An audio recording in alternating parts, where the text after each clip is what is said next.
Bonjour à tous, je suis Olivier Vidal, moi je suis directeur de recherche au CNRS, j'ai un passé de géologue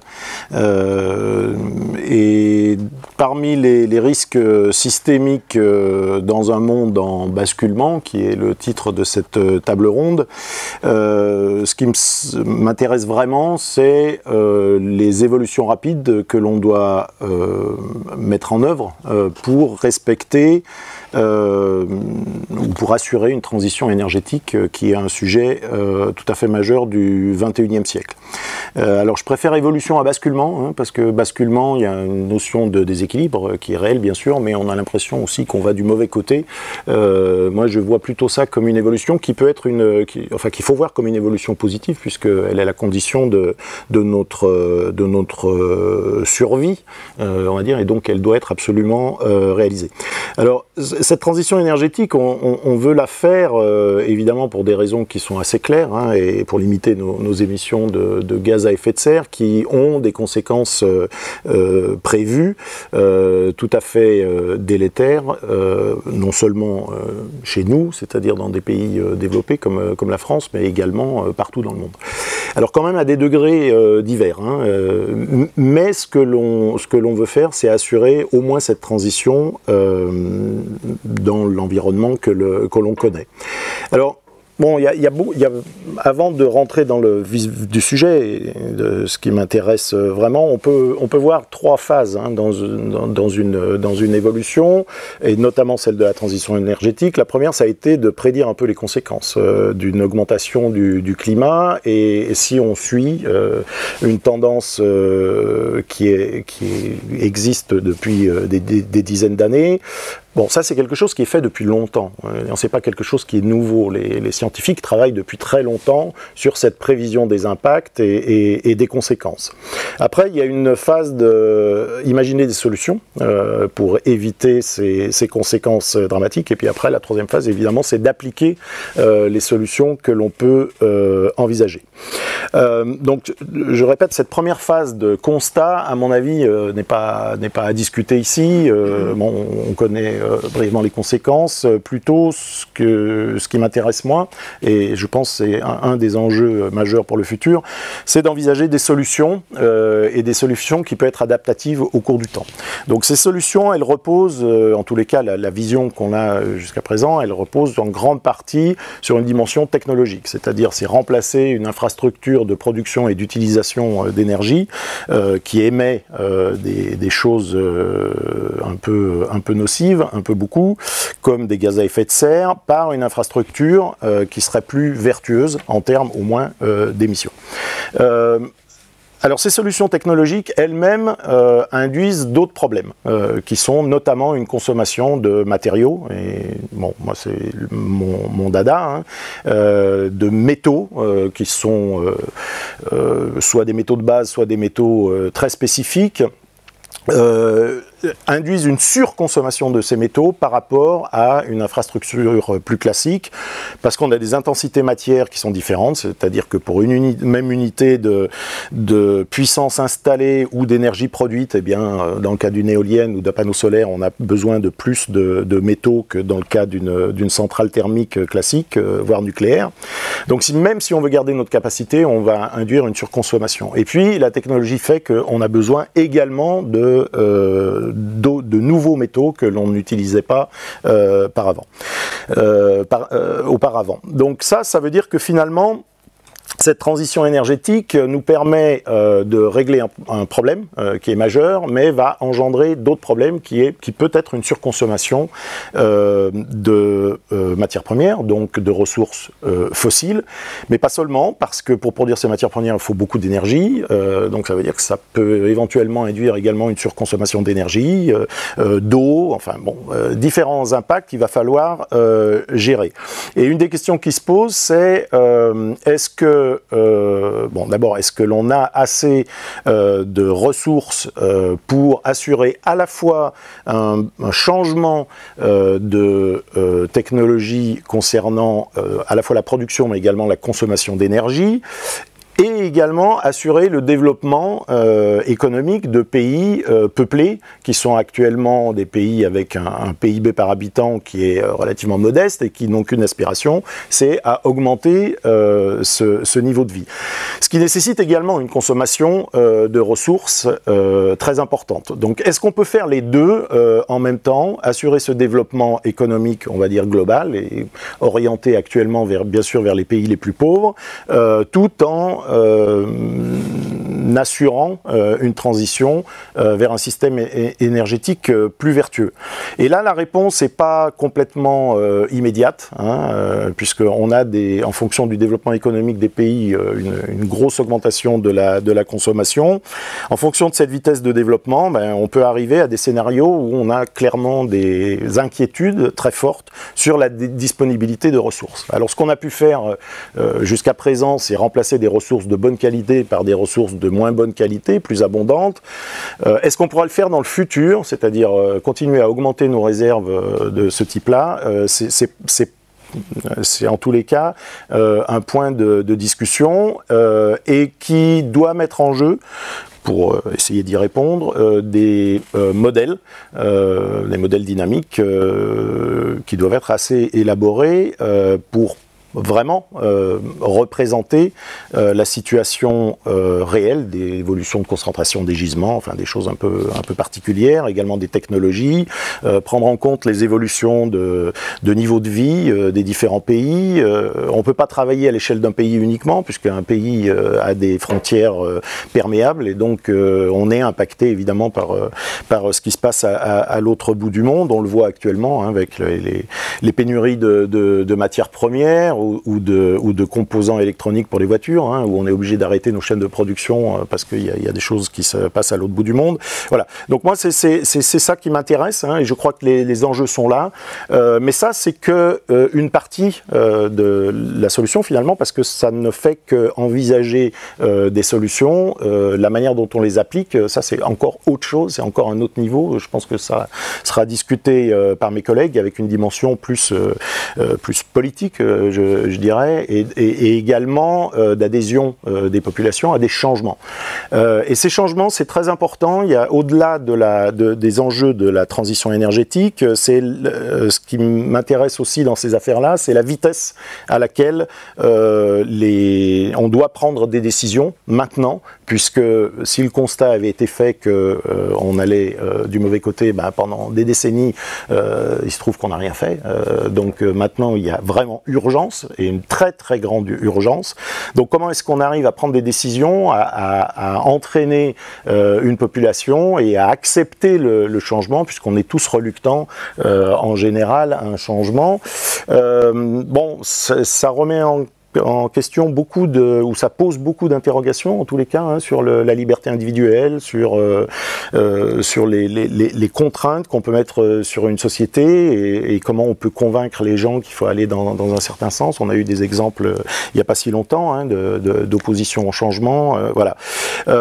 Et puis dans la notion de vitesse, et je terminerai là-dessus, il y a une deuxième composante qui me semble importante, c'est qu'on peut identifier, alors je prenais l'exemple des matières premières, là, un surcoût par exemple de matières premières pour bâtir une nouvelle infrastructure qui correspondrait en utilisant des énergies renouvelables, etc., enfin en émettant moins de CO2, mais est-ce que cette surconsommation, qui est un prix à payer, est vraiment un problème si on regarde sur le très long terme, ou après on sera gagnant? Donc on peut imaginer une période de transition qui va être très compliquée, qui va être coûteuse, où il y aura obligatoirement des perdants et des gagnants, mais il ne faut pas perdre de vue que ce qu'on paye actuellement, c'est ce qui nous permettra d'être gagnants sur le long terme.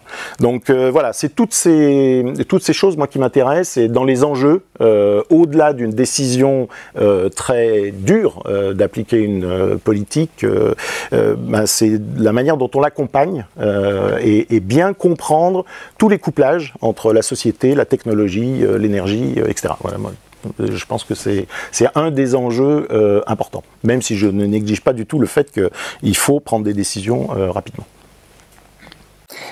Merci Olivier. Donc Gaël Giraud, je suis directeur de recherche au CNRS, et directeur du Georgetown Environmental Justice Program à Washington. Pour prendre la suite en fait de ce que tu viens de dire, Olivier, je vais essayer d'aborder 3 points. Le premier, c'est plutôt les aspects matière, qui vont faire écho à ce que tu viens de dire. Le deuxième, plutôt les aspects économiques et financiers. Le troisième, je dirais quelques mots sur les aspects politiques. Sur les aspects matière, et ça prolonge exactement ce que tu viens de dire, mon impression, c'est que au fond, dans les années qui viennent, il va y avoir un rectangle magique ou infernal, selon qu'on peut y répondre ou non, qui va s'imposer un peu à tout le monde, à tous les pays, mais qui s'impose aussi à la France, qui n'est pas spécialement bien dotée de ce point de vue-là. Les 4 sommets du rectangle, c'est les minerais, l'eau, l'énergie et la biomasse. La France est riche en biomasse et pauvre à peu près en tout le reste, y compris en eau. Les travaux du WRI, le World Resource Institute à Washington, laissent entendre que nous pourrions manquer d'eau potable, d'accès à l'eau potable dans les années qui viennent, même d'ici 2040. Ce sera moins grave qu'en Italie et en Espagne, où c'est déjà problématique aujourd'hui, mais ça va devenir un sujet dans les années qui viennent. Alors, pourquoi ce rectangle-là? Parce qu'il y a des liens de dépendance très étroits. Alors, tu en as déjà parlé il y a un instant. Pour extraire des minerais, il faut de l'eau et de l'énergie. Pour avoir de l'énergie, il faut des minerais. Et pour avoir de l'eau, ça c'est moins bien compris, il faut aussi de l'énergie. Exemple, le Maroc et la Tunisie, comme vous le savez sûrement, manquent déjà cruellement d'eau aujourd'hui. Ils sont dans une situation où la sécurité nationale est en jeu à cause du manque d'accès à l'eau potable. Et envisagent tous les deux, de manière très sérieuse, la désalinisation de l'eau de mer, que ce soit la Méditerranée ou l'océan Atlantique. Simplement, pour désaliniser, il vous faut beaucoup d'énergie. Il se trouve que le Maroc a lancé un programme d'accès à l'énergie solaire assez important il y a quelques années, en partie d'ailleurs financé par l'AFD, avec l'immense centrale de Ouarzazate, ce que n'a pas fait la Tunisie. Et donc la Tunisie se trouve dans une situation beaucoup plus compliquée dans les années qui viennent d'accès à l'eau potable, et pas le Maroc, alors que les données géophysiques sont à peu près les mêmes, en gros, parce que la Tunisie n'a pas accès à l'énergie à laquelle le Maroc a accès. Donc vous voyez, il y a un lien entre ces trois sommets du rectangle. Et puis la biomasse, c'est assez évident, à la fois parce que, quoi qu'il arrive, on a tous besoin de se nourrir, et ensuite parce que la biomasse a un impact sur l'eau. Comme vous le savez, s'il y a une forêt ou s'il n'y a pas de forêt, ça donne une pluviométrie différente. Et puis parce que la biomasse a besoin d'eau. Et puis évidemment parce que, comme vous le savez aussi, on va être confronté, ou on est déjà confronté à des arbitrages massifs sur l'usage des sols, selon qu'on veut avec ces sols nourrir des hommes, du bétail ou produire de l'énergie, par exemple. Voilà. Et donc je crois que, en termes, disons, de réflexion géostratégique pour les années qui viennent, y compris pour un pays comme la France, si on prend ces 4 sommets du rectangle et si on se dit quels sont les moyens qui sont à notre disposition aujourd'hui pour sécuriser l'accès à ces 4 sommets, on a déjà une bonne partie à la fois du problème et de la solution. Bon. Et du côté, par exemple, industriel, ça me semble assez clair que ça implique un changement assez drastique de paradigme industriel du côté de ce que certains parmi nous, Philippe Biwix et d'autres, ont appelé l'industrie low-tech, c'est-à-dire une industrie qui soit pauvre, dont l'empreinte matérielle soit pauvre à la fois en minerais, en énergie, en eau et en biomasse. Et vous voyez que ça, c'est un changement complet de représentation de ce que c'est que l'industrie. Et mon expérience, on l'a encore vérifié il y a une semaine avec quelques-uns d'entre vous ici en Suisse, donc la semaine dernière, l'industrie suisse n'a aucune idée de ce que c'est que l'industrie low-tech. C'est complètement neuf pour eux, quoi. J'ai fait la même expérience en Italie il y a 1 an et demi. Donc petit à petit, le sujet est en train de monter, en particulier en France, grâce à quelques acteurs majeurs sur la question, comme le Shift, merci à eux. Mais dans d'autres pays européens, ce n'est pas encore le cas. Il y a un énorme travail de prise de conscience de la nécessité de changer de paradigme industriel qui est à faire. Deuxième point, la question économique et financière. Dans cette affaire, c'est assez clair, me semble-t-il, que le secteur privé ne pourra pas assumer la totalité des frais et des coûts d'investissement de la transition énergétique et écologique. Donc il faut un investissement public. Je ne vois pas comment on s'en sort sans investissement public. Or, comme vous le savez aussi bien que moi, on est dans une situation où nous croyons à tort ou à raison que la contrainte des finances publiques est très forte et que le surendettement généralisé de tout le monde rend impossible le financement d'un grand Green New Deal, par exemple, en Europe. D'un Green New Deal sérieux, pas ce qu'on est en train de faire au niveau européen. Alors là-dessus, ça me semble très important d'insister. Je veux dire, les règles budgétaires qu'on s'est données et les règles de comptabilité qui font qu'on a de la dette, on peut les changer. En revanche, les 2 premières lois de la thermo, on ne peut pas les changer. Et donc il vaut mieux qu'on bidouille nos dettes, me semble-t-il, et qu'on arrive à une planète habitable dans quelques décennies, plutôt que le contraire. Alors qu'est-ce que ça signifie très concrètement? Ça signifie qu'il y a des options qui doivent être discutées aujourd'hui et qui en fait le sont, mais qui le sont hors des caméras et des micros, sur ce qu'on appelle des swaps de dette. Alors qu'est-ce que ça veut dire? Ça veut dire que vous avez plein d'acteurs publics et privés qui sont aujourd'hui surendettés Il n'y a pas que l'État français. Hein. Le Japon a 250% de son PIB de dette publique aujourd'hui, ce qui est beaucoup plus que la France. Bon. Et le secteur privé, je le rappelle à tout le monde, est plus endetté que le secteur public, partout. Donc tout le monde a beaucoup trop de dettes. Et donc il y a une option qui est de dire, eh bien, les créanciers vont accepter, consentir à renoncer à une partie de leurs créances, donc annuler une partie des dettes en échange d'un swap de dette, en échange du fait que le débiteur s'engage avec l'argent qu'il récupère implicitement à investir dans le vert, dans la transition énergétique, écologique, quel que soit le sens qu'on veut donner à ceci de manière précise. Alors premièrement, des swaps de dette, ça se fait tous les jours.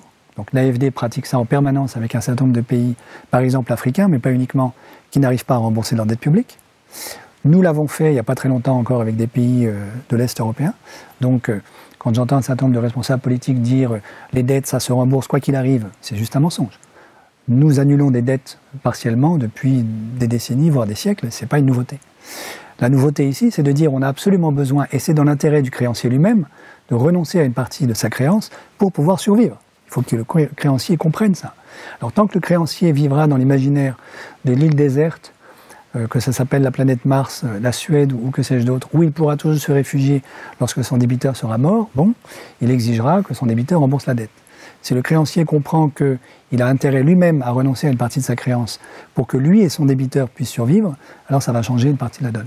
Je sais qu'il y a des discussions sur ces questions-là en ce moment, au FMI, à la BCE, etc. Je pense que ce serait bien que ces discussions entrent dans le débat public, dans le débat démocratique. Au niveau européen, ça me semble assez clair qu'on est dans une situation très spécifique parce qu'il se trouve que la BCE, pour des raisons dans le détail desquelles je ne vais pas revenir, a acheté beaucoup de dettes publiques depuis 2009, en particulier depuis 2015, mais ça a commencé dès 2009. Et comme vous le savez sûrement, elle a plus de 2000 milliards d'euros de dettes publiques des pays membres de la zone euro à son bilan. Donc elle est la créancière de ses actionnaires. Parce que les États de la zone euro sont les actionnaires de la BCE. Donc on est dans une situation qui n'a aucun sens économique et qui sert d'alibi à l'imposition de programmes d'austérité qui rendent impossible la mise en œuvre d'un grand plan de transition écologique comme on en a absolument besoin en France. Donc il y a une option claire qui est de dire que la BCE va renoncer à ses créances, au moins une partie d'entre elles, vis-à-vis de ses débiteurs que sont les États membres de la zone euro qui se trouvent être ses actionnaires. Donc il y a une bonne raison de vouloir annuler ces dettes. Je rappelle à tout le monde, mais on ne va pas rentrer dans le détail technique ici, que ça ne coûtera rien à personne, que ça ne mettra pas en faillite la BCE, qui ne peut pas faire faillite, et que ce sera même bénéfique certainement pour la réputation de l'euro. Parce que les investisseurs étrangers se rendront compte que la zone euro prend au sérieux la transition écologique et se donne les moyens de survivre dans les décennies qui viennent. Donc c'est une option, je suis certain qu'elle va être discutée dans les années qui viennent. Il faut juste qu'un certain nombre de mes collègues économistes orthodoxes consentent à ce qu'on en discute démocratiquement, plutôt que ce soit discuté dans les couloirs de la BCE ou du FMI. Deuxième aspect de l'économie, après, pardon, je suis trop long, je passe à la politique. Deuxième aspect, il y a quand même aussi un autre éléphant dans la pièce dont on ne parle plus du tout aujourd'hui, qui est la prochaine crise financière. Je redis que nous sommes aujourd'hui au sommet d'une énorme bulle spéculative financière. Les banques n'ont absolument rien appris de ce qui s'est passé en 2008, ont recommencé à faire de la spéculation sur les marchés financiers. Vous le savez sûrement, les indices boursiers n'ont jamais été aussi hauts que pendant la crise du Covid. Donc pendant que les économies réelles s'enfonçaient dans les marécages du Covid, les spéculateurs boursiers s'en sont donnés à cœur joie. Ils n'ont jamais gagné autant d'argent que depuis 1 an et demi. Ce qui est un petit paradoxe. Alors comment est-ce que c'est possible? Ça n'est possible que grâce aux politiques de quantitative easing, d'assouplissement monétaire des banques centrales.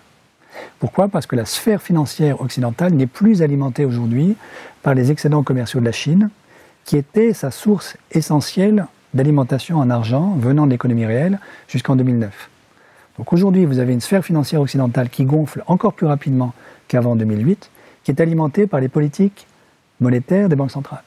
Donc les banques centrales aujourd'hui sont coincées parce qu'elles se disent il faut quand même qu'on arrête un jour ou l'autre ce jeu hallucinant de verser des milliers de milliards aux banques qui les utilisent pour spéculer sur les marchés financiers. Mais le jour où on arrête, ça provoque un énorme krach financier sur les marchés, dont personne ne veut, pas moi, ni vous, aucun d'entre nous. Donc là, il y a quand même un énorme sujet, à mon avis, de gouvernance. Si on veut financer la transition, il faut quand même aussi qu'on ait réglé ça. Ça passe par la régulation des marchés financiers qui, pour l'instant, n'est sur l'agenda, à ma connaissance, d'aucune institution, d'aucun État et pas beaucoup de candidats à la présidentielle en France, par exemple, pour 2022. Alors que ça me semble absolument nécessaire si on veut avoir les moyens financiers de la transition. Et puis, dernier point, d'un point de vue politique, si on prend un tout petit peu de recul par rapport aux énormes enjeux politiques auxquels nous sommes confrontés pour mettre en œuvre cette transition, On pourrait dire en caricaturant qu'il y a deux grandes options d'économie politique qui sont devant nous si on veut arriver en 2050 à une société française, européenne, mondiale qui soit bas carbone et, c'est encore mieux, zéro carbone net. Il y a une première option qui est celle à laquelle tous les militants pensent, qui est une société très décentralisée, un peu ce qui a été visé par les coopératives allemandes il y a encore quelques années, où chacun peut produire de l'énergie dans son jardin grâce à l'éolienne de son jardin ou aux panneaux photovoltaïques sur le toit de sa maison. Et du coup, parce que chacun est producteur d'énergie, a son mot à dire dans les décisions politiques de la société. Donc ça, c'est une démocratie participative avec une très forte décentralisation. Donc ça, et par exemple, les communs, évidemment, jouent un rôle central dans ce type d'organisation sociale. Il y a une deuxième option, qui est exactement le contraire, une société très centralisée, avec un État autoritaire qui est en alliance directe avec le capital privé et qui impose ses choix de société au reste du corps social qui n'a plus les moyens de négocier. Ça, c'est l'option chinoise, clairement. Alors, qu'est-ce qui fait que malheureusement la deuxième option est possible? C'est qu'une société essentiellement construite sur les énergies renouvelables est une société très intense en capital, ce qu'on ne voit pas d'ordinaire. Pourquoi? Parce que la part du CAPEX, donc de l'investissement en capital, dans le coût de production, par exemple, du kilowattheure, avec des énergies renouvelables, est beaucoup plus importante qu'avec des énergies fossiles. Avec les énergies fossiles, vous connaissez sûrement les chiffres, c'est entre 15 et 25% la part du CAPEX, dans le coût de production unitaire de l'unité d'énergie, alors que pour les énergies renouvelables, c'est 40-50, y compris pour le nucléaire, qui n'est pas renouvelable, mais on peut ranger là-dedans. Et donc vous voyez que, paradoxalement, une société construite sur des énergies renouvelables est une société très intense en capital, ce qui donne potentiellement un pouvoir de négociation colossal au capital, qui va pouvoir dire, mais si vous voulez qu'il y ait l'électricité à Paris, il va falloir qu'on construise X millions d'éoliennes, nous on a le capital pour le faire, et on va le faire, mais à nos conditions. Oui, donc je caricature. Évidemment, la solution se trouve, à mon avis, quelque part entre les deux, dans la mise en œuvre d'un État stratège démocratique, pas autoritaire, démocratique, qui assure les conditions de possibilité de la transition, en la finançant en partie, en assurant que la société civile peut jouer sa part avec la construction des communs, et que le secteur privé peut jouer également sa part. Donc ça n'est ni la société complètement décentralisée, dans laquelle une partie d'entre nous, à mon avis, réinvestit un imaginaire anarchiste, en vérité, ni la solution de Xi Jinping, mais autre chose. Donc une espèce de républicanisme écologique, à mon sens, qu'il faut réussir à mettre en œuvre. Et ça veut dire quand même renouveler assez profondément la donne disons, des lumières occidentales européennes du XVIIIe siècle, qui ont été construites sur 3 piliers, et je m'arrête là. Le premier pilier, c'est au fond la désacralisation du pouvoir, quand nous, les Français, on coupe la tête du roi, et on dit voilà, ça n'est plus ni Dieu, ni la nature, ni l'histoire qui vont nous imposer nos choix de société. On va en discuter ensemble. Donc le trône, le lieu du pouvoir devient vide puisqu'on a coupé la tête du roi. Et c'est le débat démocratique qui prend la place du corps du roi. Deuxième grand pilier, le droit et l'égalité de tous devant la loi va assurer la protection des citoyens, notamment face à la tyrannie de l'État. Ça, c'est Montesquieu, l'esprit des lois, la séparation des pouvoirs, etc. Et l'état de droit. Et puis troisièmement, pour nos révolutionnaires de la fin du XVIIIe, c'est la propriété privée, qui a été érigée à ce moment-là en droit inaliénable et sacré, ce que l'Ancien Régime n'avait jamais fait. C'est la propriété privée qui est chargée d'apporter la chair sociale au squelette que donne le droit, rendu possible par la désacralisation du pouvoir. Aujourd'hui, me semble-t-il, depuis une quarantaine, cinquantaine d'années, disons, ce qu'on a l'habitude d'appeler le néolibéralisme, qui est à mon avis un post-libéralisme, est en train de transformer tout ceci en resacralisant le pouvoir politique. On a remis à la place du corps du roi les marchés financiers. Si vous réfléchissez une minute, comment se fait-il que les marchés financiers puissent dicter à l'État ce que c'est qu'une bonne politique? Or, c'est quand même ce qui se passe aujourd'hui. On est en train de dire à l'Italie, vous avez tellement de dettes qu'il va falloir que vous vous pliez devant les marchés financiers quand même. Voilà. Donc on a resacralisé le pouvoir, et la régulation financière, pourquoi est-ce qu'elle est si dure à mettre en œuvre? C'est parce que ce qui est derrière, c'est cet enjeu majeur de où est le sacré du pouvoir politique aujourd'hui. Deuxièmement, on est en train quand même de tordre complètement l'état de droit et d'assujettir l'exercice du droit, y compris en France, à la défense des intérêts privés d'une toute petite minorité. C'est quand même ce qui se passe aujourd'hui, me semble-t-il. Et puis, troisièmement, on est en train d'absolutiser la propriété privée et de mettre en œuvre un agenda implicite de privatisation du monde qui est massif. Alors, qui n'a pas commencé avec l'actuel gouvernement, qui est très ancien déjà, privatisation du génome, etc. Mais ce à quoi on assiste aujourd'hui, c'est une radicalisation, me semble-t-il, de ce processus, avec y compris la privatisation du corps des femmes, par exemple, à laquelle on assiste aujourd'hui. Donc, le schéma politique qu'on pourrait appeler un républicanisme écologique, à mon avis, auquel qu'il faut substituer à ça, c'est des Lumières 2.0, si vous voulez, un renouveau du programme des Lumières européennes, qui est, on désacralise de nouveau le pouvoir pour réouvrir la démocratie. Donc ça, c'est tout simplement la régulation financière, qu'on ne fait toujours pas. Deuxièmement, on réinstaure l'état de droit, et vous voyez bien qu'il est quand même méchamment bafoué en Europe aujourd'hui, pas simplement en Europe de l'Est. Et puis troisièmement, on substitue à la propriété privée les communs comme étant ceux qui sont en charge d'apporter la chair sociale au squelette du droit et de la démocratie. Voilà. Ok, donc c'est mon tour. Alors, brièvement, en ce qui me concerne, je suis chercheur au CNRS, j'ai eu une première vie d'astrophysicien théoricien, et depuis 10-15 ans, je me préoccupe de problématiques à l'interface société-environnement. Je me suis intéressé successivement à des questions de pression et impacts environnementaux liés au flux de matière et d'énergie de l'économie. Je me suis intéressé à des questions de modélisation écologique et en particulier de changement d'usage des sols et d'impact des changements d'usage des sols sur certains types d'écosystèmes. La raison de ça, c'est que les changements d'usage des sols, on parle beaucoup du changement climatique, de la perte de biodiversité. Les changements d'usage des sols est un des premiers facteurs de changement globaux et locaux d'ailleurs, et c'est aussi le premier facteur de perte de biodiversité, même si le changement climatique court très vite derrière pour le rattraper. Et puis plus récemment, je me suis intéressé à des questions de risques systémiques globaux à différentes échelles de temps.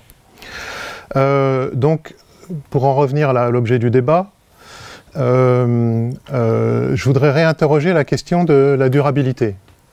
La question de la transition énergétique, c'est une question de durabilité, de façon absolument évidente. De façon peut-être un peu moins évidente, mais quand même assez rapidement identifiée, on voit relativement facilement qu'est-ce qui n'est pas durable. On a beaucoup plus de mal à définir qu'est-ce qui peut être durable. Et de toute façon, en règle générale, c'est après coup qu'on sait que quelque chose a été durable ou pas, ce qui peut ressembler un peu à un jeu de dés. Mais on va essayer de jouer au dé intelligemment. Ou alors de piper les dés, peut-être, je sais pas. Donc la question de la durabilité, elle est floue parce que on le sait pas à l'avance. Et puis par ailleurs, il y a plein de définitions, plein d'approches. Il y a deux approches tarte à la crème très connues. Enfin, tarte à la crème, je suis peut-être un peu caricatural. Une qui vient du rapport Brundtland, qui consiste à dire assurer les besoins et le bien-être des sociétés actuelles sans le faire au détriment des générations futures. Il y a une autre définition de la durabilité qui vient d'une idée de durabilité forte, et je ne vais pas parler de la durabilité faible, mais que de la durabilité forte. La durabilité forte, c'est de dire qu'il ne faut pas, alors c'est facile à définir, c'est beaucoup plus difficile à faire, il ne faut pas utiliser une ressource renouvelable plus vite qu'elle ne se renouvelle, ne pas rejeter dans l'environnement plus que ce que l'environnement peut absorber, en tout cas plus vite, et ne pas utiliser de ressources non renouvelables, ou du moins ne les utiliser que pour les remplacer par des ressources renouvelables. Alors, ce que je voudrais interroger sur ces définitions, en particulier la deuxième, c'est que qu'est-ce qu'on en fait face à un environnement qui est actuellement en dégradation. On est en perte de biodiversité, le changement climatique augmente, on voit en permanence des événements climatiques extrêmes de plus en plus forts, de plus en plus nombreux, des sécheresses qui s'accumulent. En France, sur les 6 dernières années, on a eu 5 années de sécheresse. Ça pose tout à fait la question que tu mentionnais à l'instant sur la question de nos ressources en eau, y compris en France, et plus largement en Europe.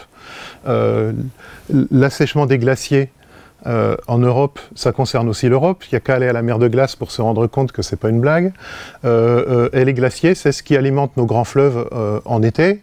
Et nos fleuves et nos rivières, c'est ce qui alimente une partie de l'agriculture également en été, à la période où il faut irriguer. Bon, donc on a même très localement, on est ici à Grenoble, dans le Grésivaudan, il y a régulièrement des conflits sur l'usage de l'eau entre l'agriculture et le reste. Donc c'est pas du tout un problème lointain, cette question d'eau, c'est un problème très proche. Donc on est globalement dans un système, dans un environnement en dégradation actuellement, et dont, même si on fait une transition énergétique, il va continuer à se dégrader, parce que le changement climatique ne va pas s'arrêter du jour au lendemain, parce que la perte de biodiversité ne va pas s'arrêter du jour au lendemain, la déforestation et la désertification qu'elle peut entraîner ne va pas s'arrêter du jour au lendemain, etc., etc.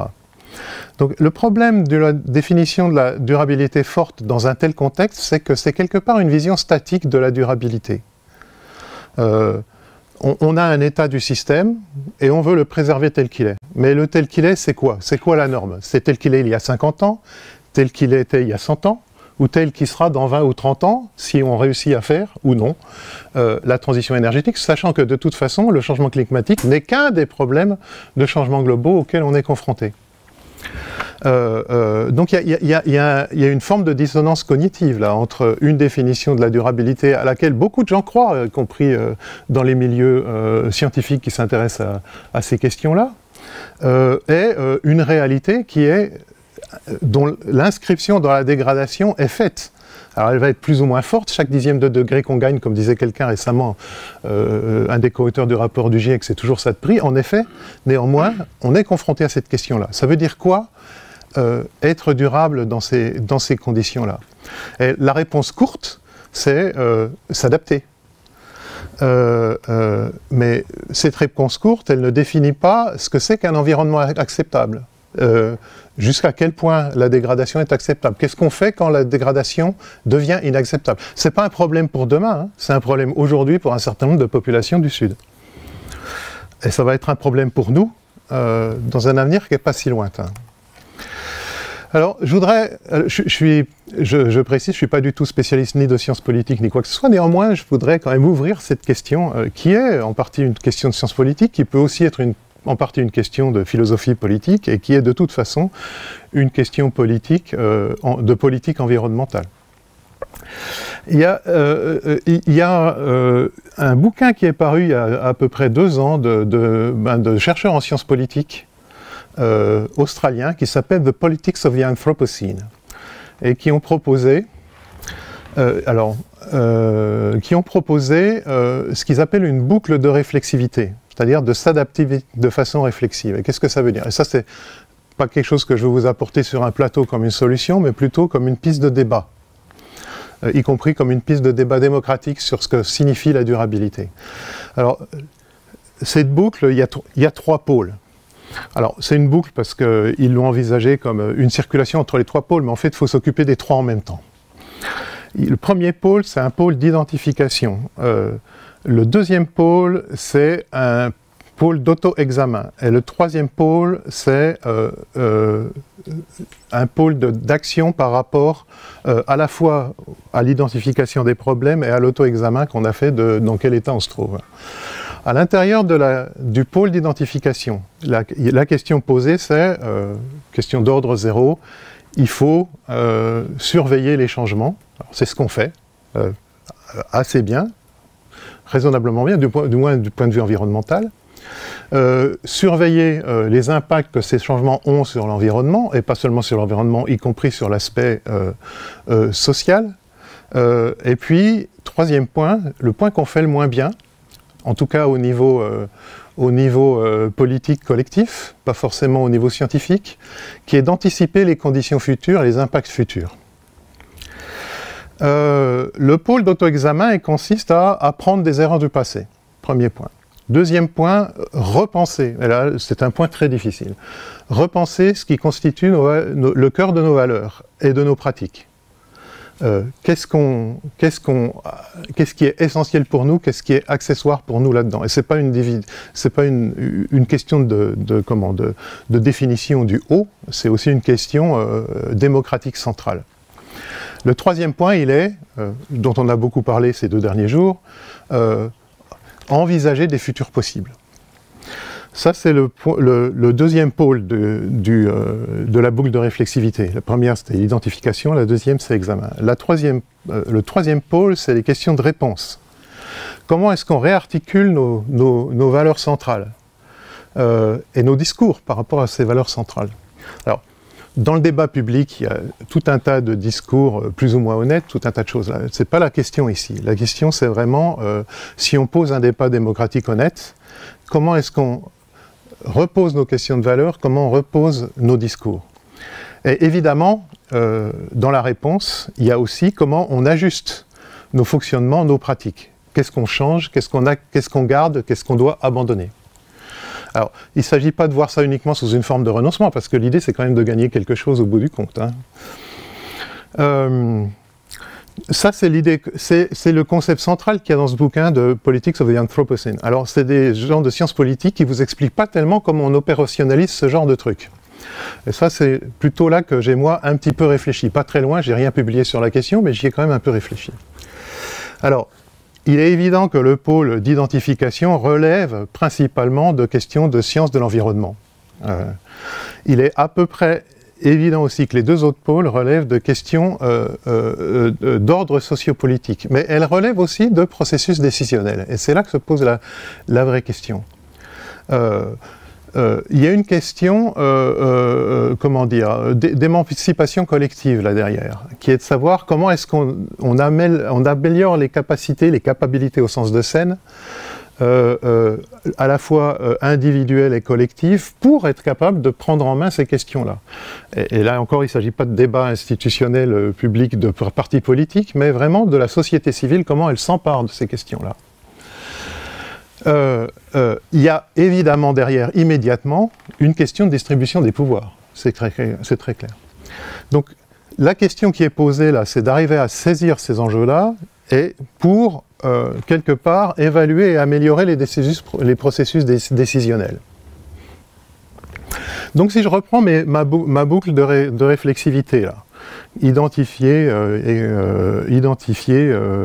auto-examen, réponse. Identification, auto-examen, réponse.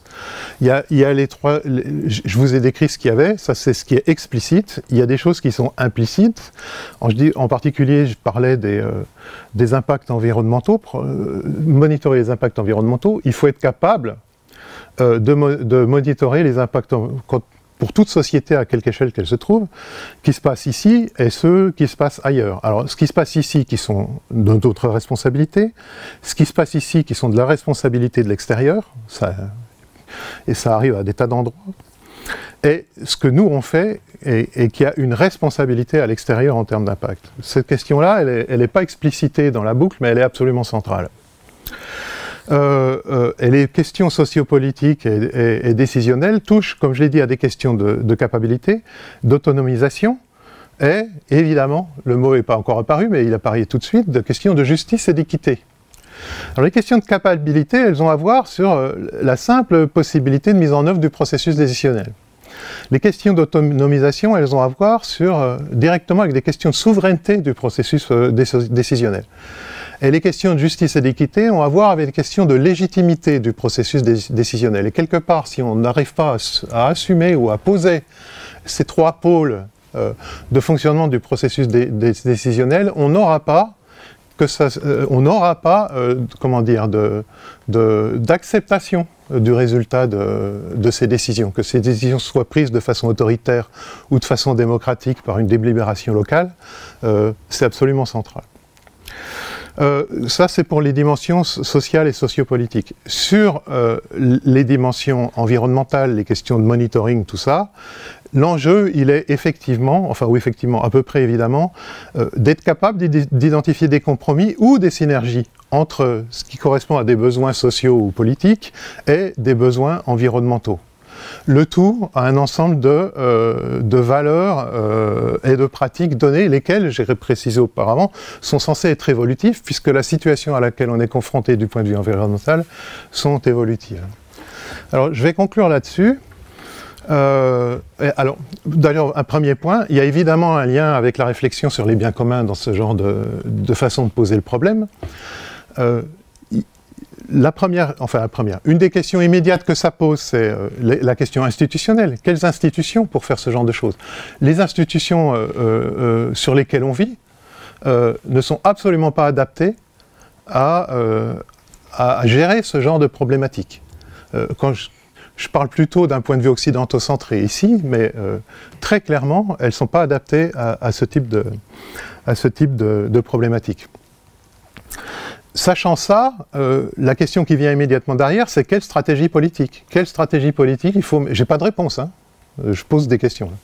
Quelle stratégie politique il faut mettre en œuvre pour arriver à, quelque part, adapter nos institutions, qu'elles soient locales, territoriales ou collectives, nationales ou internationales, européennes ou autres, à ce genre d'enjeu. Et puis, évidemment, quand je viens de dire ça, je pose immédiatement la question de l'articulation entre différentes échelles, entre les entités démocratiques ou non, institutionnelles, plus ou moins institutionnelles, formelles ou informelles, entre différentes échelles géographiques et politiques. Et évidemment, il n'est pas question d'abandonner toute lutte sur les changements globaux qui réclament de la coordination internationale. C'est pas le but. Le but, à la limite, si on veut voir un but dans cette réflexion, ou du moins dans cette façon de poser les questions, c'est d'essayer d'ouvrir un espace où les citoyens se sentent plus dépossédés de la décision. Et puis je m'arrête là. Oui, bah, je suis assez en phase avec ce que vient de dire Pierre-Yves. Hein. Enfin, moi, j'avais mentionné 3 phases de diagnostic et d'essayer de trouver des solutions, puis après de les appliquer. Et les enjeux, effectivement, sont là.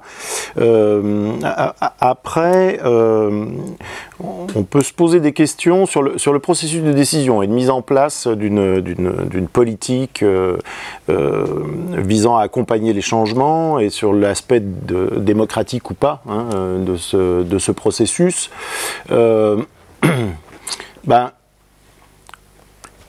Quand on parle de processus démocratique, on va s'adresser à des gens qui sont très différents par essence dans la société. Bon, il y a des riches, il y a des gros, il y a des petits, il y a des pauvres, etc. Mais au-delà de ça, ça veut dire que on peut avoir quand même des façons de penser qui sont complètement différentes et d'envisager les problèmes qui sont complètement différents. Et on peut imaginer qu'il n'y a pas de rapport immédiat entre une bonne compréhension des problèmes et un niveau ou une capacité de décision dans la société. J'en veux pour preuve, je crois que c'est Jeff Bezos, quand il a fait son voyage là, dans la stratosphère, la première chose qu'il a dit en redescendant, je le cite avec mes mots, mais c'est on prend conscience des enjeux environnementaux quand on voit la planète de haut, etc. Enfin, je veux dire, c'est quand même... c'est une façon chère de prendre conscience. C'est quand même une façon un peu chère de prendre conscience pour quelqu'un qui, a priori, doit être informé, en tous les cas, qui a une capacité d'information et quand même une certaine culture. Donc, quand on voit ça, on se dit que on n'a pas gagné, quoi, et qu'on peut imaginer tous les processus démocratiques que l'on veut et les meilleures façons de faire. Je crois que la difficulté première, elle part quand même de la vision qu'on a tous en tant que citoyens de ces affaires de changement climatique et aussi de notre intérêt personnel là-dedans, malheureusement. Donc voilà, c'est une première réflexion que je me faisais. Je veux dire, c'est pas seulement un processus à mettre en œuvre, même s'il est nécessaire, c'est aussi quand même une prise de conscience d'abord individuelle avant de passer collective. Et on n'est pas aidé, en fait, en tous les cas, dans les pays riches, par notre environnement tous les jours, la publicité, etc. Je veux dire, c'est quand même des choses qui sont prégnantes, quel que soit notre niveau d'éducation, et c'est pas du tout pédant quand je dis ça, mais voilà. Donc il y a peut-être des choses aussi simples à régler avant de penser, d'imaginer une refonte d'un système. On va dire politique, pour amener à plus ou moins de démocratie. Il y a des choses simples à mettre en œuvre et qui ne sont pas mises en œuvre. Moi, quand j'étais jeune, je me souviens très bien, en 74, qu'il y avait des spots publicitaires qui passaient à la télé. En France, on n'a pas de pétrole, mais on a des idées. C'était quelque chose qui passait de manière récurrente. Moi, qui m'a marqué. Je me souviens encore de ces spots publicitaires après bien des années. C'est pas vraiment quelque chose que l'on voit actuellement, en France en particulier, pourtant c'est pas très dur à faire. Donc, et ça fait partie d'une dispense de l'information qui peut être faite de manière plus ou moins rigolote, et je crois qu'on en manque. On fait ça pour les cigarettes par exemple, mais il y a d'autres enjeux, et la transition énergétique en fait partie, qui sont tout aussi importants. Cette question-là, Alors c'est pas très structuré mon discours là, mais c'est juste en réponse à ce qu'ont dit Gaël et Pierre-Yves avant. Cette question-là, on peut la poser aussi au niveau de différents pays, avec différents niveaux de développement. La vision qu'on peut avoir dans les pays riches n'est certainement pas celle qu'on peut avoir dans un pays en voie de développement, où l'aspiration peut être première, peut être d'accéder à l'éducation, d'accéder à la santé, d'accéder à même à la nourriture, bien sûr, et compagnie. Donc voilà, et tant qu'on aura ces hétérogénéités très fortes, finalement, on va avoir beaucoup de difficultés à avoir un mouvement commun qui devrait être celui de la transition énergétique, entre autres. Donc comment est-ce qu'on arrive à organiser tout ça en ayant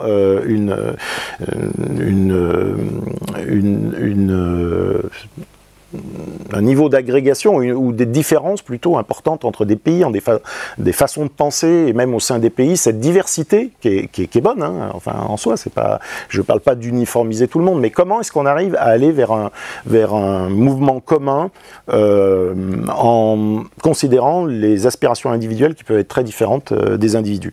Et je crois que c'est une question qu'on doit aussi se poser au-delà, bien sûr, de celle que tu as mentionnée, Gaël, qui concerne les appareils et les mécanismes financiers et toute cette infrastructure, bien sûr, ou que tu as mentionné, Pierre-Yves, mais je veux dire au niveau vraiment de l'individu aussi et de son intégration dans la société, et puis plus loin dans le monde, il y a des vraies questions de premier ordre qui me paraissent éclatantes et qui sont pas, pour lesquelles j'ai pas de réponse, bien sûr, mais voilà. Donc bon, c'est peut-être un travail de sociologue plutôt que d'économiste, de géologue ou d'astrophysicien, mais voilà, le débat doit être ouvert. Je crois qu'il est très important. Je réagis à mon tour peut-être à ce que tu as dit, Pierre-Yves, sur la question du monitoring même environnemental. Et donc effectivement, on peut supposer qu'il est relativement raisonnablement bien fait. Et en même temps, alors au moment où tu l'as dit, je me suis dit, il y a quand même un point aveugle. Oui, en fait, je me suis dit aussi des choses de ce type. Mais j'en cite un qui est, vous savez sûrement ça, le gap qu'il y a entre la mesure du méthane qu'on observe dans l'atmosphère en particulier au-dessus de l'océan Arctique, et la mesure des émanations de méthane qu'on a du côté terrestre. Oui, tout à fait. De ce côté-là. Alors vous savez qu'il y a un gap entre les deux, et que l'hypothèse quand même qui a été formulée depuis 2018, c'est que la différence viendrait d'émanations de méthane maritimes, et donc de la fonte du permafrost au fond de l'océan Arctique. Et donc la question à quelques dizaines de milliards, je suppose, que ça pose, c'est est-ce qu'on peut mettre des balises pour mesurer ça à la surface de la mer? Parce que si le permafrost au fond de l'océan Arctique a déjà commencé à fondre, et s'il y a déjà du méthane qui s'échappe de là, on est parti sur des scénarios qui n'ont plus rien à voir avec ce qu'on a en tête aujourd'hui. On est parti sur un tipping point catastrophique en termes de climat. Voilà. Et donc je suis très étonné que la communauté internationale ne mette pas les 15 milliards qui vont bien pour qu'on ait ces mesures. Or, c'est absolument central. Voilà, ça c'est une réaction. Et puis l'autre, c'est sur les questions démocratiques. Alors, on en a parlé cet après-midi et on a appris, moi j'étais content d'apprendre que ce miracle démocratique, qui est la Convention citoyenne pour le climat, à mon avis, fait écho finalement, trouve d'un écho dans ce qui se passe dans l'administration publique française. Pas du tout dans le gouvernement, mais dans l'administration. Il faut bien distinguer l'administration et le gouvernement, même si ce gouvernement veut faire croire qu'il est l'État, lui tout seul. Mais alors il reste que, à mon avis, il y a une difficulté qu'on a un tout petit peu évoquée aussi cet après-midi, qui est le pouvoir de lobbying très intense du secteur bancaire, y compris sur l'administration publique. Pas tous les secteurs de l'administration publique, mais une partie d'entre elles, Bercy pour ne pas la nommer. Et donc je redis ça parce que malheureusement ça me semble central. Non seulement nous sommes au-dessus d'une bulle spéculative qui va exploser un jour ou l'autre. Et le jour où elle va exploser, si on n'a pas pris des mesures pour se protéger, ça va faire encore beaucoup plus mal qu'en 2008. Et on aura encore plus de difficultés à financer la transition. Mais en plus, on a un secteur bancaire qui est dopé aux énergies fossiles, qui a financé, l'addiction de nos sociétés aux énergies fossiles depuis plus de 40 ans, largement, et qui a dans ses bilans énormément d'actifs financiers liés aux énergies fossiles. Donc j'ai contribué à la publication d'un rapport en juin qui montre ça, et qui montre que sur les 11 premières banques européennes, en moyenne, la valeur actuelle des actifs financiers directement liés aux énergies fossiles dans les bilans de ces banques représente en moyenne 95% des fonds propres de ces banques. Et une banque, si elle perd 95% de ses fonds propres, ne peut plus opérer, elle est en faillite.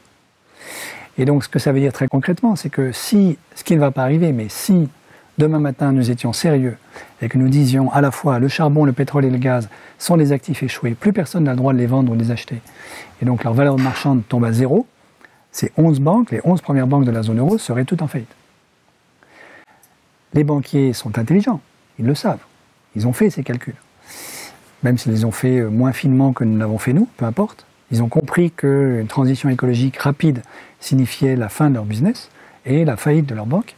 Et donc, ils sont debout sur le frein.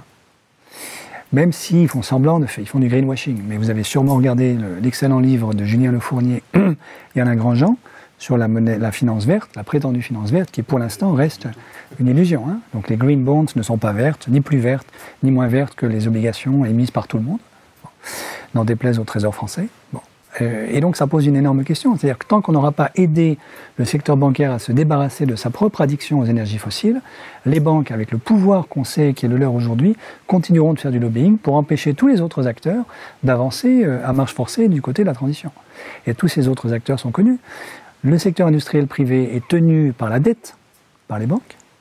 Donc toutes les banques sont capables de rappeler à n'importe quelle entreprise qui a beaucoup de dettes, écoutez, vous faites ce que vous voulez, mais vous avez des dettes à nous rembourser. Donc nous, on pense que vous devriez faire ça. Et on est votre créancier, donc on a un petit peu notre mot à dire sur ce que vous allez faire dans les 15 prochaines années. Vis-à-vis de l'État, c'est encore plus simple. Hein. À la fois, vous rappelez à l'État qu'il a beaucoup de dettes, et puis vous proposez à un certain nombre de hauts fonctionnaires de multiplier par 10 son salaire s'il accepte de pantoufler dans la banque. Donc vous avez les deux moyens, la carotte et le bâton, et c'est assez efficace malheureusement. Donc il y a quand même une opération, à mon avis, centrale à opérer pour le bien de notre démocratie et pour la transition écologique, qui est de débarrasser nos banques des métastases fossiles qu'elles ont dans leur bilan. Et par rapport à ça, il n'y a que 3 options. Il y a celle que tu évoquais tout à l'heure, Pierre-Yves, avant qu'on arrive devant les caméras, qui est, on provoque au fond la faillite des banques, et une fois que leur valeur est nulle, on les nationalise, et là, on les débarrasse de leurs actifs fossiles, et on les oblige à financer la transition. Ce qui est peut-être ce qu'on va faire. Mais disons que c'est la solution la plus brutale. La plus dangereuse, on va dire. La plus dangereuse aussi, parce que la faillite bancaire peut intervenir en 24 heures, donc vous ne contrôlez pas trop le processus quand même. Deuxième option, qui est probablement celle vers laquelle les autorités européennes vont se diriger dans les années qui viennent, qui est ce qu'on a fait en 2009, c'est-à-dire créer des banques de défaisance, des bad banks, en anglais, qui vont acheter probablement au prix fort les actifs fossiles dans les bilans de nos banques, avec de l'argent public, et qui vont assumer elles-mêmes la perte de valeur de ces actifs, pendant que nos banques pourront continuer de folâtrer dans les marchés financiers. Ça, c'est une solution qu'on a mise en œuvre en 2009, qui me semble une mauvaise solution, parce qu'in fine, la dette de ces bad banks va être reportée dans le bilan des États. Et ça va devenir de la dette publique, puisque ce sont des banques publiques. Et si c'est de la dette publique, ça veut dire qu'in fine, c'est quand même le contribuable qui paye. Donc ça revient à faire payer l'absolution donnée à nos banques par le contribuable, ce qui n'est pas une bonne idée à mon avis. Il y a une troisième option, qui est d'utiliser le fait que nous avons une banque centrale en zone euro, qui s'appelle la BCE. La BCE pourrait racheter ses actifs fossiles à nos banques en créant de la monnaie, ce qui est son boulot de banque centrale, porter dans son bilan ces actifs fossiles, assumer la perte de valeur de ces actifs fossiles, ça ne coûtera rien à personne et la BCE ne pourra pas faire faillite, quoi qu'il en soit. Est-ce que ça sera préjudiciable à la valeur de l'euro? Une fois encore, si les investisseurs étrangers, californiens, BlackRock, tout ce que vous voulez, prennent conscience, comprennent que c'est le meilleur moyen de sauver la zone euro, ils seront très contents, contrairement à ce qu'on croit. Donc c'est le meilleur moyen de sauver l'euro, en vérité. Alors évidemment, c'est pas orthodoxe, mais c'est tout à fait compatible avec les traités, la BCE a le droit de le faire. Bon. Et à mon avis, il faudrait qu'elle le fasse, évidemment moyennant une décote, c'est-à-dire qu'elle ne rachète pas les actifs à leur prix de marché actuel, mais par exemple à 80% de leur prix de marché, de sorte que nos banques comprennent quand même que c'est la fin de la récréation. Et évidemment, la BCE le fait conditionnellement au fait que nos banques ne financent plus du tout de projets bruns à l'avenir. Vous savez qu'aujourd'hui encore, ça a été encore montré dans le dernier rapport d'Oxfam, sur 10 € de financement des banques françaises du côté de l'énergie, il y en a 7 qui vont du côté des énergies fossiles. C'est pas comme ça qu'on avance du côté de la transition. Vous voyez, et donc, il y a ces grandes options sur la table dont il faut absolument, à mon avis, qu'on puisse discuter dans l'espace démocratique, français et européen, pour rendre possible la transition énergétique et écologique en Europe. Je vais peut-être pas être aussi long parce que autrement on n'aura peut-être pas trop de débat avec la salle. Donc je vais rien dire sur la transition, il y aurait plein de choses à dire, on en discute en permanence. Sur cette histoire de dette, on vit dans un système où l'argent est une dette de nos jours, quasiment essentiellement. Mon commentaire, il est de pointer du doigt que c'est directement, qu'il y a un lien direct avec ce que j'ai dit. Cette histoire de la dette et du remboursement des dettes, c'est à la fois une valeur et une pratique. Alors, c'est une valeur pour un certain nombre de gens. C'est aussi un intérêt bien compris de ceux qui sont du côté de l'encaissement des intérêts de la dette.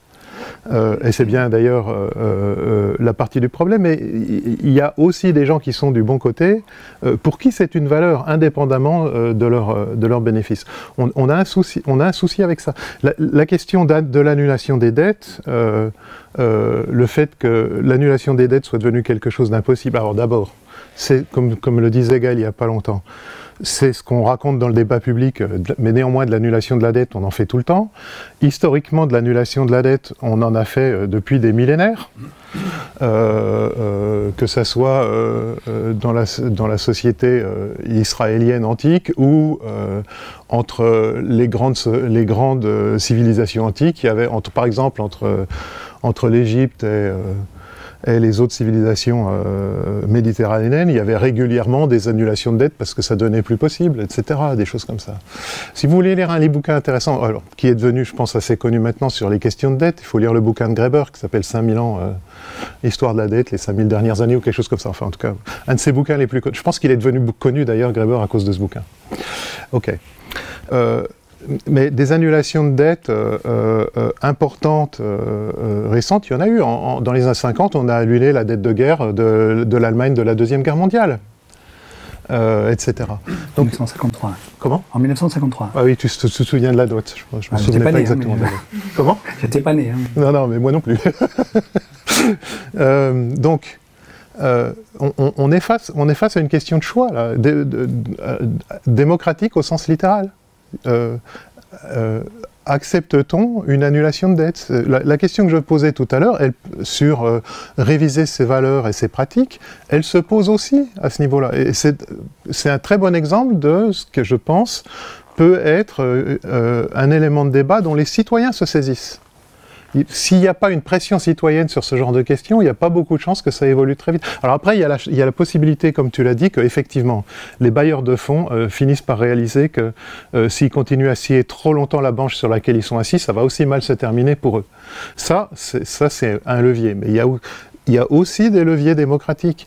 Et c'était le cœur de mon discours. Cette histoire de boucle de réflexivité, c'est une façon, c'est pas la seule, c'est une façon de redonner aux gens au moins de la capacité à discuter des vrais enjeux sans avoir l'impression qu'ils sont enfermés. Alors après, c'est facile à dire, c'est pas facile à faire. Hein. Ouais, moi j'ai l'impression que quand tu dis les gens, en fait, c'est une frange très particulière de la population, en fait. Ok.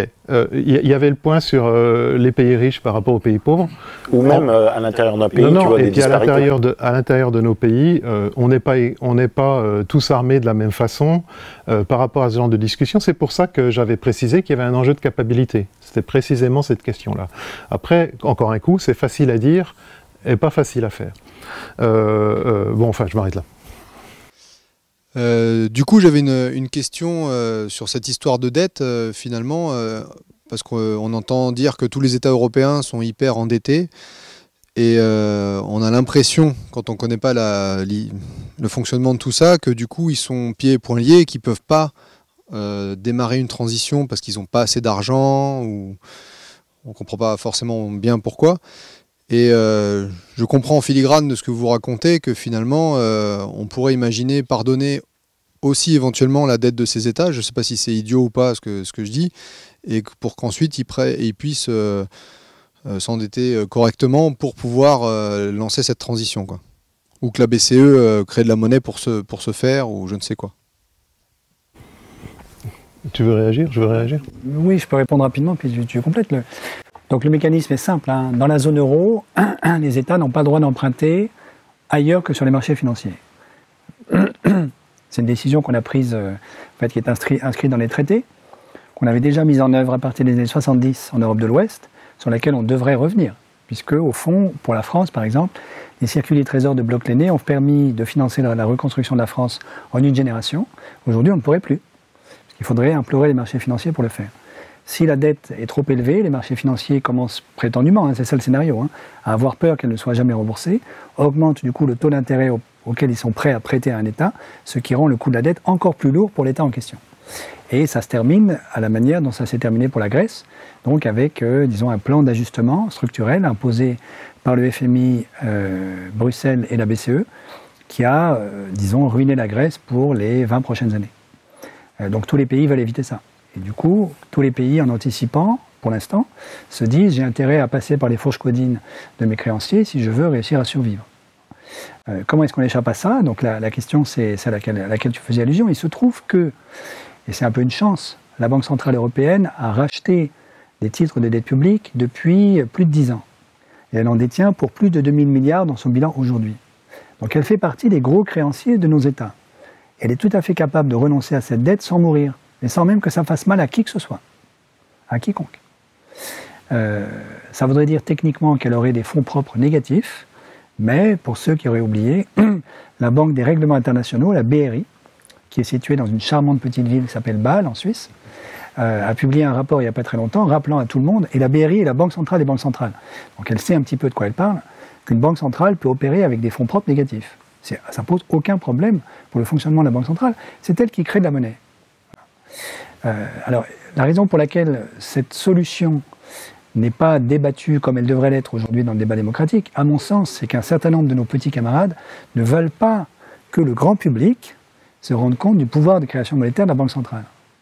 Parce que si on s'en rend compte, si les prochains citoyens membres de la Convention citoyenne, pour quoi que ce soit, se rendent compte que la BCE peut créer de la monnaie et que l'argent magique, en fait, ça existe, mais qu'actuellement ça n'existe que pour les banques, ils vont demander que ça existe pour les gens. Et il y a des propositions qui circulent depuis plusieurs années d'un quantitative easing for people, un assouplissement monétaire pour les gens. C'est-à-dire que la Banque centrale créerait de la monnaie pour les gens, plutôt que pour les banques, ce qui ne serait pas idiot. Donc notamment, Alain Grandjean et Nicolas Dufresne ont fait une proposition magnifique dans un livre qui s'appelle « La monnaie écologique », qui est que la Banque centrale européenne crée de la monnaie ex nihilo pour financer un grand Green New Deal au niveau européen. Et elle pourrait très bien le faire, ce serait techniquement parfaitement faisable. Je crois que la résistance, elle est qu'un certain nombre de nos amis ne veulent pas qu'on puisse se rendre compte de l'outil extraordinaire dont on dispose. C'est un peu comme si vous jouez au Monopoly, et puis en fait il y a quelqu'un dans le Monopoly, dans le jeu là, qui a accès à la banque sous la table, depuis des années. Et tous les autres joueurs ne savent pas. Alors évidemment, ce quelqu'un s'enrichit dans des conditions hallucinantes. Il n'a pas du tout envie que vous sachiez qu'il y a un canal qui permet d'accéder à la banque. C'est exactement ça. Donc le quelqu'un en question, c'est tous ceux qui bénéficient du secteur financier et du secteur bancaire, et tous les autres, c'est vous et moi. Et les États aussi, oui, tout à fait. Absolument. C'est une question de convention, fondamentalement. Donc on est sur une convention où la monnaie est créée, l'essentiel de la monnaie est créé par les banques privées via des prêts, et où la Banque centrale est effectivement en capacité de siffler la fin de la récré si elle a envie, sauf que les traités ne sont pas faits comme ça. La BCE est quand même aussi soumise à des traités. Alors des fois, elle peut s'asseoir dessus. Mario Draghi, il s'est quand même un peu assis dessus au moment de la crise de 2008, mais ça ne se passe pas toujours très très bien. Je ne sais pas si vous avez fait attention récemment, il y a eu en particulier par rapport à la politique de la Banque centrale de rachat des États, la cour de Karlsruhe, allemande, a levé le doigt en disant « Hop, on n'est pas d'accord, c'est pas conforme au traité ». Est-ce que la Cour a fait ça parce qu'elle était dans l'idée qu'elle ne voulait pas que les gens se rendent compte qu'il y avait de l'argent magique? Non, elle ne l'a pas fait pour ça. Elle l'a fait parce que dans la mentalité allemande, ils sont encore dans le traumatisme successif de la République de Weimar, de l'hyperinflation de la politique de Weimar, et puis de la catastrophe qui a suivi la crise de 29, qui a été extrêmement dure en Allemagne. Ça a été dur dans plein de pays, mais enfin eux s'en sont pris plein la figure à cette période-là. Pour eux, une dette est une dette, on n'en déroge pas. Alors après, il y a aussi du jeu politique, évidemment. Il y a aussi des intérêts politiques de court terme qui interviennent dans ce genre de position. Mais donc, on est quand même dans un jeu de relations de pouvoir, finalement. Comment est-ce qu'on fait évoluer la politique sur la création monétaire? C'est une question de relations de pouvoir, c'est pas une question de capacité à créer ou non de l'argent. Sur cette question de finance, de monnaie, il y a un mythe, je pense, qui est encore très majoritairement partagé, c'est que l'argent c'est neutre. L'argent c'est ? L'argent c'est neutre, mais c'est même, enfin c'est partagé au café du coin, mais c'est partagé aussi, j'ai l'impression, il y a une expression chez les néoclassiques, le voile de la monnaie. La monnaie c'est du troc, etc. Donc il n'y a même pas de concept de dette, il n'y a pas de temporalité, donc sans même parler de pouvoir. C'est compliqué parce que du coup, bon, le livre de Grandjean, moi je ne l'ai pas lu, je vais le faire, mais il y a une question pour que le débat démocratique ait lieu, pour que on puisse dire la finance sans que ce soit notre ennemi, en tout cas c'est un enjeu. Comment on commence à aborder ces questions avec des néophytes? Parce que moi j'ai même pas les arguments, quoi. Je sens bien qu'il y a un problème, mais si je dis va écouter Gaël Giraud pendant 2 heures, il faut que j'ai une accroche de 5 minutes pour pouvoir commencer à amorcer les réflexions. En fait, c'est un débat c'est intéressant parce que c'est une question qui s'est posée en Suisse de manière avec beaucoup d'acuité il y a quelques mois, puisque les Suisses ont opté pour vous savez que les Suisses ont des votations à intervalles réguliers, des espèces de référendums au niveau fédéral, et le vote, cette fois-ci, c'était sur ce qu'on appelle le 100% monnaie. Je ne rentre pas dans le détail, mais en gros, pour répondre à la question posée, il fallait avoir une connaissance assez fine du secteur bancaire et du secteur de la Banque centrale. Et 99,9% des Suisses n'en ont juste aucune idée. Ils ne savent pas d'où vient la monnaie, etc., comme nous tous, comme une bonne partie d'entre nous. Donc c'est un vrai sujet. Les réponses, c'est, honnêtement, Alain Grandjean a fait un site magnifique qui s'appelle The Other Economy, auquel j'ai un peu contribué modestement, mais c'est surtout Alain qui l'a fait avec Marion Cohen, où là, ce genre de choses est expliqué. J'avais écrit un petit livre en 2013 qui s'appelle L'illusion financière, où j'ai réexpliqué tout ceci, je crois assez en détail. Voilà. Il y a quand même des moyens de s'informer aujourd'hui. Alors évidemment, ça prend du temps, malheureusement. Mais là où tu as absolument raison, c'est qu'il y a un enjeu de formation dans nos universités, puisque dans 99% des départements d'économie des grandes universités, sans même parler des écoles de commerce, on continue d'enseigner que la monnaie est un voile, qui est une aberration expliquée par les économistes néoclassiques, dont l'origine est un économiste français, malheureusement, Jean-Baptiste Say, qui est le premier à avoir utilisé cette métaphore. Donc l'idée sous-jacente à laquelle s'accrochent les économistes néoclassiques, c'est que la quantité de monnaie en circulation dans une économie n'a pas d'autre impact sur l'économie que de fixer le niveau général des prix. Donc pour les physiciens, c'est une jauge en fait. Et donc si vous multipliez par 2 la quantité de monnaie en circulation, ça ne fait que multiplier par 2 tous les prix. Et les prix relatifs, en particulier le prix d'une orange versus le prix d'une heure de cours d'anglais, restent le même. Et donc ce postulat de neutralité de la monnaie habite la totalité de l'économie néoclassique, y compris celle de quelqu'un comme Thomas Piketty, qui fait comme si la monnaie était neutre, est évidemment complètement faux. Toutes les études empiriques montrent que la monnaie n'est jamais neutre. Donc on multiplie par 2 la quantité de monnaie en circulation, ça a des impacts colossaux sur le chômage, la dette, la croissance évidemment, le déficit commercial, le déficit public, etc. Voilà. Ça c'est un moyen pour les économistes néoclassiques d'évacuer la monnaie. Parce qu'une fois qu'on a dit que la monnaie est neutre, on fixe la jauge du niveau des prix, après on peut oublier la monnaie et faire comme si on était dans une économie de troc.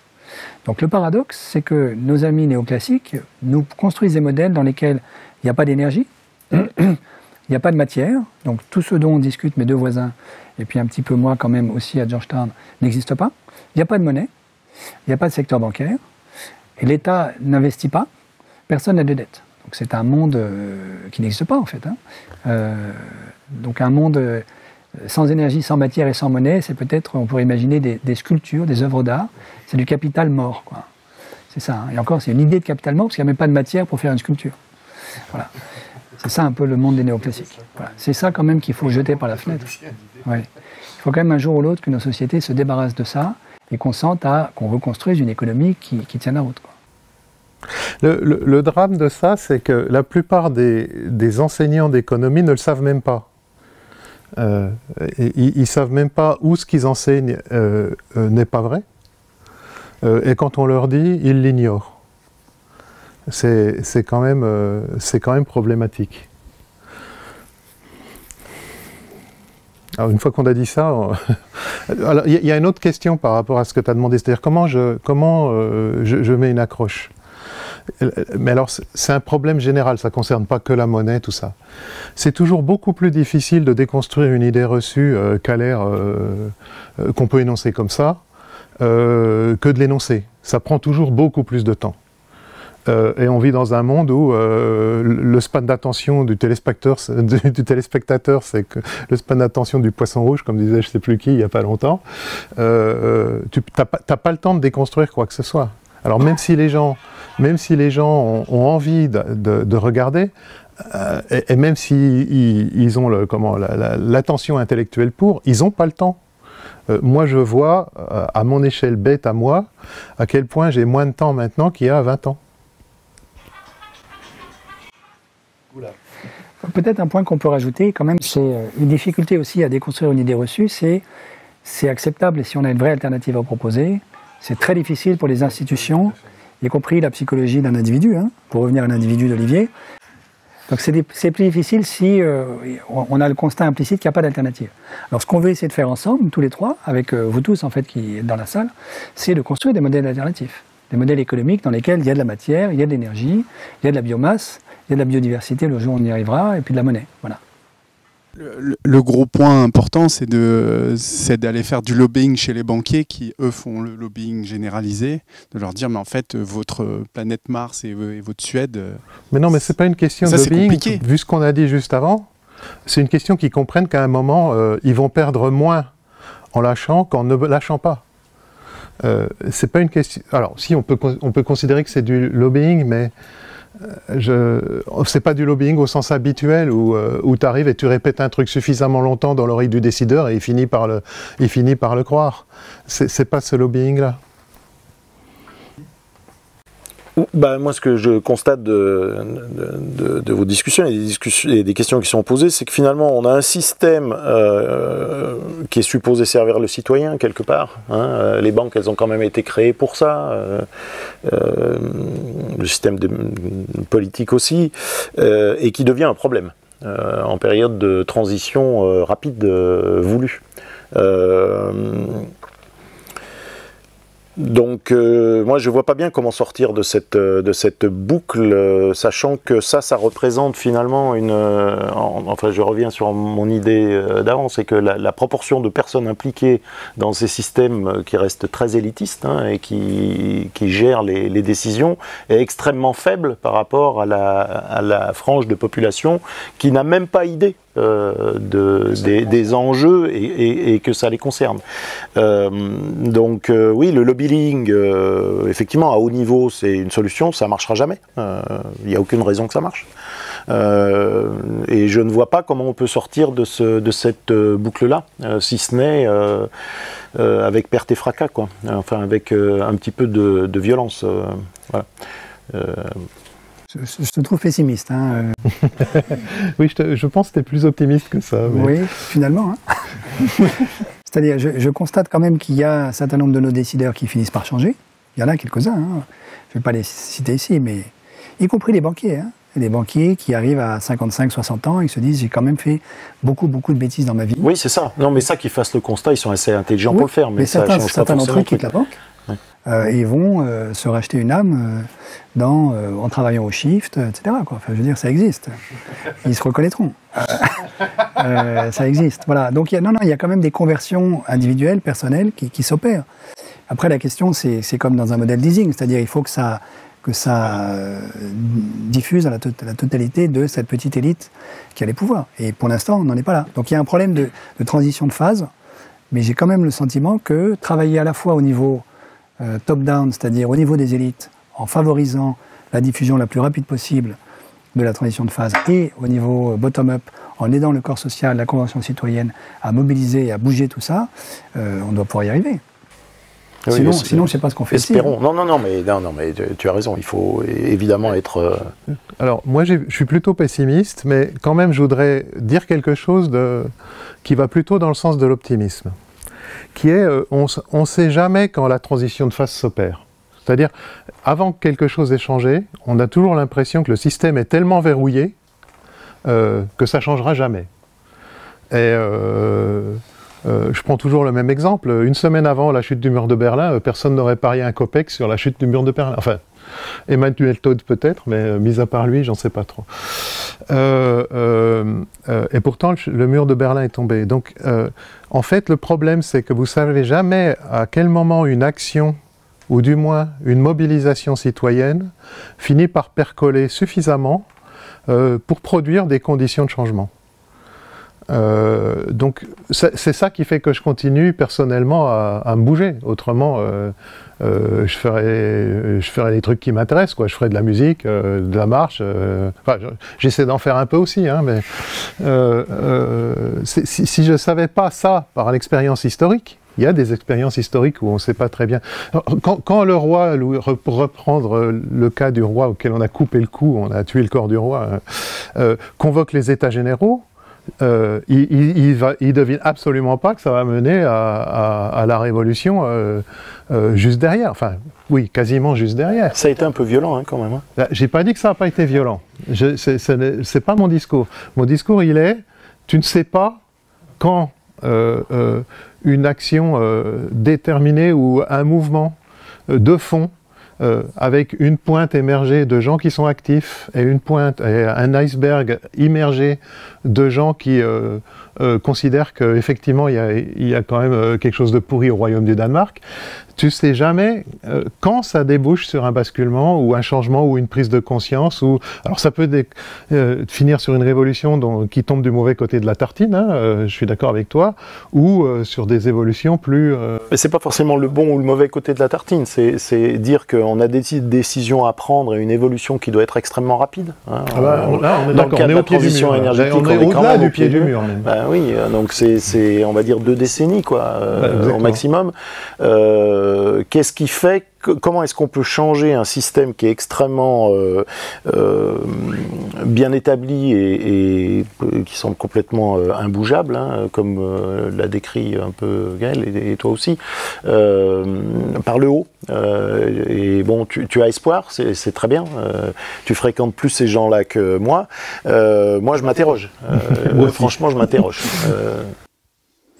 Moi, je me pose la question de savoir si les institutions dont on dispose actuellement ne sont, même si on doute de leur capacité telles qu'elles sont actuellement à résoudre le problème ou à être en capacité d'avancer, il y a quand même des frémissements et des changements qu'on peut y voir, et notamment le fait que, par exemple, le CESE, le Conseil économique, social et environnemental, soit en train de se transformer pour intégrer de façon récurrente des jurys citoyens.